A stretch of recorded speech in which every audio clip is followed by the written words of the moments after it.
Alam mo ba na kapag ang isang SSS member ay pumanaw, ang kanilang pamilya ay pwedeng makakuha ng SSS Death Claim Benefits? Actually, ang SSS Death Claim Benefits ay isang mahalagang programa ng Social Security System na nagbibigay ng financial support para sa mga naiwan nating mahal sa buhay. Kasi sa panahon ngayon, pag nawala yung mahal natin sa buhay, malaking tulong na kahit anong support system para maibsan yung gastusin at mapagaan ang pinagdadaanan ng pamilya natin. Lalo na kung may anak kang minor, di ba? Kaya nga ngayong araw, pag-uusapan natin kung ano-ano nga ba ang SSS Death Claim Benefits na requirements, sino-sino nga ba ang pwedeng makaklaim ng SSS Death Claim, at ano nga ba ang mga documents na kinakailangan mo at paano nga ba natin ito iproproseso. So ngayon, unahin natin yung tanong na sino-sino nga ba ang pwedeng makakuha ng death claim benefits? So unang-una, si primary beneficiary. Ito yung unang-unang may karapatan or kadalasan ito yung priority.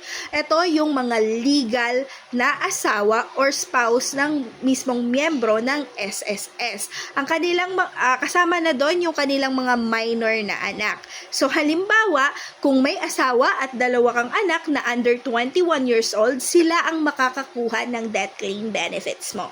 Pero ang tanong, paano kung wala kang asawa at wala ka rin anak? So, pupunta tayo sa secondary beneficiary. Pag sinabi nating secondary beneficiary, ito yung magulang ng SSS member or miyembro ng SSS. Example, parents siya, nanay, tatay, sila ang secondary benefits. So, paano naman kung wala kang primary beneficiary, wala kang asawa, wala ka ring anak? Then, yung secondary beneficiary mo, wala na rin yung magulang ng SSS member, which is yung nanay at tatay. Doon tayo mapupunta sa third, which is the designated beneficiary. So, tandaan natin, yung designated beneficiary, ito yung unang-unang pag-apply mo sa SSS, yung dineclared mong beneficiary, siya ang makakakuha ng SSS death claim mo.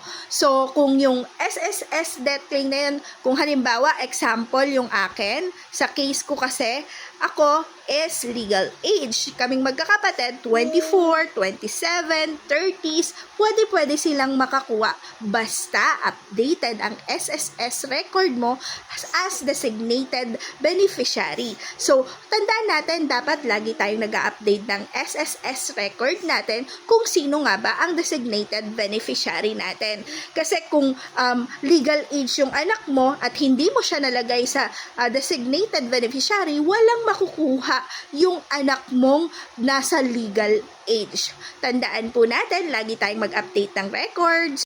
So ngayon, pag-usapan naman natin kung ano-ano nga ba yung basic na requirements na kinakailangan mo para sa SSS Death Claim Benefit. So ang pag-uusapan lang natin, basic lang na requirements ang ibibigay ko sa inyo. Unang-una is the death certificate ng miyembrong namatay or SSS member, which is dapat galing po siya sa PSA or local civil registrar. Then, yung second is claimant information sheet. Ito yung form na galing sa SSS at kailangan mo po siyang i-fill up. Yung pangatlo, marriage certificate. Kung asawa ka at ikaw yung nag-a-apply para makuha yung death claim benefits. Pero kung ikaw, katulad sa case ko, kailangan mo ng marriage certificate ng parents mo, then kung patay na yung nanay-tatay mo, kailangan mo rin ng Senomar para to prove na wala siyang ibang asawa.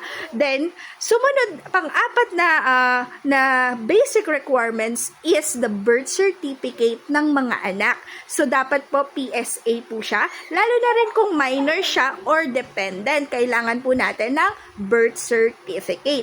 Pero kung katulad ka rin sa case ko, kailangan mo rin ng death certificate para rin naman sa lolo't lola mo para ma-proof na patay na rin yung parents ng miyembrong namatay.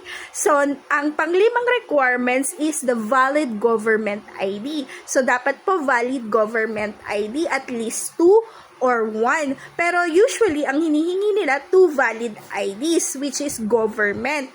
So, dapat meron kang physical ID at meron ka ring Xerox para ready mo siyang ipasa. Kasi chinecheck po nila versus sa physical ID. Then, next one, yung pang number 6 natin na basic requirements is yung SSID ng miyembrong namatay or yung mismong E1 form ng miyembro. So, ang next naman din na basic requirements is the bank account details. Yung bank account details mo ha.